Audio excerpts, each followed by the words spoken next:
by Shankar Singh.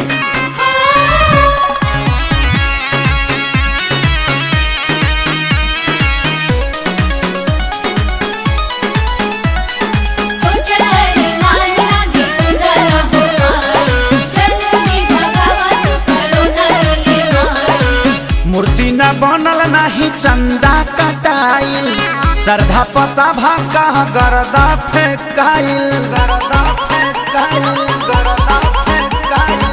मूर्ति न बनल नाही चंदा कटाइल, श्रद्धा पसाभा का गरदा फेंकाइल।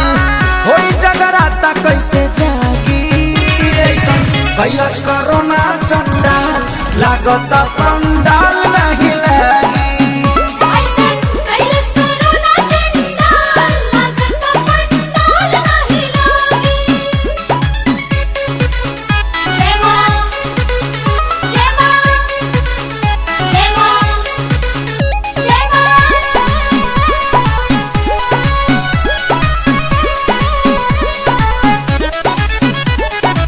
लागी ना मेला नहीं जइहे भौजाई, लइकन के लागे ना जिलेबियो भेटाई।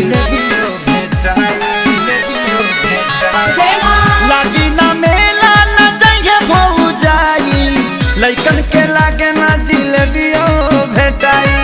का जाने कही आई भागी ऐसन कैलस कोरोना चंदा, लागत पंडाल नहीं लागी।